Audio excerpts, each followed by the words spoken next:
Welcome to the Kale Houser Leadership Secrets podcast. Today, let's talk about negotiating with yourself.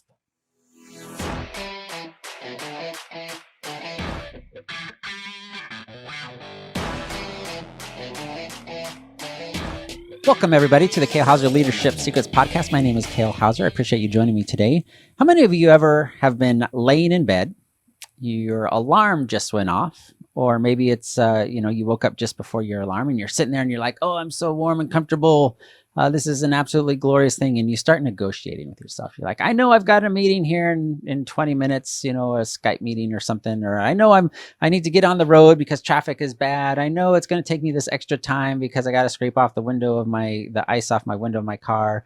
I know I'm supposed to get up because X, Y, and Z, right? Unending list of things that draw us out of bed. And you start negotiating with yourself, like Jim Gaffigan has a really funny bit on this, right? Like hit the snooze. Like, I don't need a shower today. Like, boom, hit the snooze. Like, I don't need to, whatever, make my lunch today. I'll just order something. But we start negotiating with ourselves. Have you ever been in this situation? I do it almost every morning. I sit there, my alarm goes off. I'm like, why on earth did I set my alarm for that time? What am I doing here? And you start negotiating like, oh no, I don't really need to do this. I can do this later. It won't take me as long to do that. Even though the night before, when you were completely lucid of mind, you're like, hey, this is everything I've got going on. This is the time I need to get up to allow time to get ready and dressed and showered and whatever else is part of your morning routine. So you can be ready for your day. So you can get to the gym on time. So you can beat the traffic. So you can account for traffic, whatever that is. When you were lucid the night before is when you set that alarm. But then come morning, somehow magically your resolve disappears. Your dedication to your goals disappears.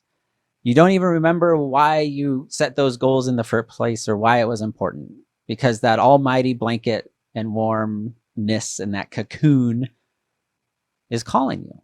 And you, like I said, you begin to negotiate with yourself to start chipping away at what you have said is important to you. You start chipping away at your goals. You start chipping away at what you want your life to look like. Like, maybe I don't want to be a millionaire by the end of 2023. Maybe I'll be fine with just being a half a millionaire. Like, wow, that's a lot of money. Like $500,000, like 500 grand. Man, most people would kill to make 500 grand. That'd be totally acceptable. I'd get up in an hour. Man, I don't need to lose 100 pounds this year. I think people would be like, man, if I could just lose 20, I can do that. And you start negotiating with yourself. And this isn't always in the morning when you wake up from bed. This is all kinds of situations where we have these little mini arguments. Like we visualize this, and this is kind of presented historically as the angel and the devil on your shoulder, right? The angel is trying to encourage you to do the right things and do all the things that are honoring to God and honoring to yourself and honoring to your fellow man. And the devil just wants you to be selfish. The devil wants you to do things that only make you feel good in the moment and are self-satisfying and, screw other people and screw the glory of God, like it doesn't matter. And that's what negotiating with yourself is. Like, well, will this really happen if I don't do that, or if I do this instead? But when you make the shift in your mind that it is non-negotiable, my success is non-negotiable, that is what gives you the power. That is what gives you the resolve to make the things that you need to do non-negotiable as well. When you understand and you have made that commitment, because not everyone has, don't get me wrong, and this may be you, you have not committed to make your success non-negotiable. You have not committed to get the right information and get the proper guidance to make your success guaranteed, non-negotiable. And that's why you're still negotiating with yourself. That's why you're still sacrificing in incremental ways, sometimes big ways, to not achieving your goals, to not reaching that pinnacle or not reaching that success level for you.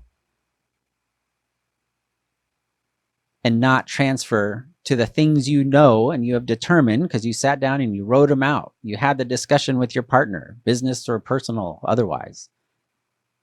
What do we need to do to reach this success? And then how do you make those tasks, those activities non-negotiable?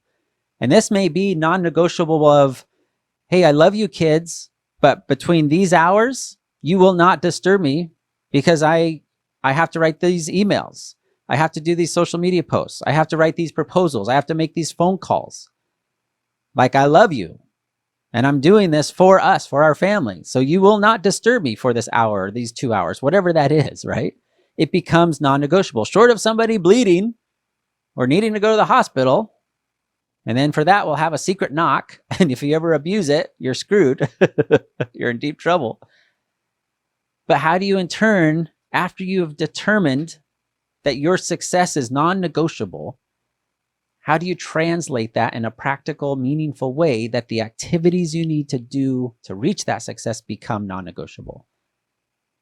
If one of the things that you measure success is losing weight this year, gaining muscle, becoming healthier, that is a non-negotiable. Like in December of 2023, I will weigh X amount of pounds, which is 50 pounds that I'm weighing now, less than I'm weighing now. I will be able to bench press blah, blah, blah. I will be able to do so many squats. I will be able to keep up with my CrossFit group. I will run that marathon. I will swim that triathlon, whatever. Especially if it's a health goal. Like, what are the steps that become non-negotiable to reach that? I will not order pizza. I will not get dessert when we go out to dinner, whether it's for a celebration, birthday dinner for my aunt or otherwise. I don't need that. I will stop going to Dunkin' Donuts and getting those 2,500 calorie drink milkshake concoctions. I will get up and put my shoes on. And if I need to, I'll start with a walk until I build the habits to where I can jog, until I build the habits and the strength and the endurance that I can run, until I build the habits and strength and endurance until I can sprint, and then last the entire 30K or whatever marathon. I will show up to work early because being the example to my office as their leader and show them that I care about this business, I care about ensuring they have the tools and resources for their success in this business, becomes non-negotiable. I will not continually reschedule the people that I have agreed to mentor. We ran into this recently with a potential client that we were talking to, and he's like, "Oh, it's okay. I don't need a mentor. I've already got a mentor." I'm like, "Oh, that's awesome. That's your organization," because he was part of a larger organization. Like, they understand the need for this and the importance of it. Like, that's amazing. He's like, "Yeah, they've canceled on me the last 4 times that we were supposed to meet." I'm like, "Oh, okay." How's that working out for you? You understand the importance of a mentor. The company, in theory, on paper, understands the importance of a mentor, but that person who's supposed to be your mentor, that's not non-negotiable for them. Is that the type of leader you want to be? To where you say and you institute these programs for people's benefit as part of your, like, "Oh, we've got amazing leaders here. We invest in the future of our organization and future leaders and create other leaders with this mentorship program." And yet the person you're supposed to be mentoring has been rescheduled by your assistant like 4 times. And now all of a sudden it's been 3 months since you've actually had a sit down with them besides a passing in the hallway. "Hey, Rick, how's it going? Doing good? Okay, great." When did the things that you need to have in your life to be successful become non-negotiable? And as leaders, we have to look beyond just ourselves, right? Certainly, there are things personally that you have to have in your life that are non-negotiable. But as the leader of your organization, department head, manager, supervisor, what are the things to become non-negotiable with your people? Monthly feedback, weekly feedback. What policies need to change to help them be successful? How do you need to invest the company resources to give them the tools they need to be successful in your company? When they come to you with a problem, do you see that as a problem, or do you like, "Awesome, they're coming to me with problems. This is good"? When the activities on your daily basis become non-negotiable, your success is guaranteed because you've determined that your success is non-negotiable. And that's what I really want to leave you with. Finding out and discovering, what does your life look like in a year? in 6 months? What is the non-negotiable? Like, I will be here. And then you back that up. In order to get there, what is the non-negotiable to be there? I will walk 2 miles every day. I will run 8 miles every day until I build up to the marathon. I will have one-on-one meetings with my entire team once a week, each week, to find out where they're going, to go over their goals, their personal, financial, and professional goals. What does that look like for you? What are those things that need to become non-negotiable? I would love to hear it. Drop it in a comment. What's the one thing that you will make non-negotiable for your success today? Mine is doing these podcasts. This is non-negotiable for me, that I will miss being able to post a podcast for you guys. And yes, sometimes I record early, of course, right? Most people that do podcasts do. They're very rarely live. But it is non-negotiable that I will invest the time and energy to produce this for you. Because it is non-negotiable that how you see Kale Houser Leadership as a company and me personally as the head of that company, that is your success once you join us is non-negotiable to me. That my mission now becomes your success. Does that make sense? I hope it does. I'd love to have you join us. Hit VIPLeadershipMastermind.com. There'll be a link below in the description of wherever you're listening or watching this to.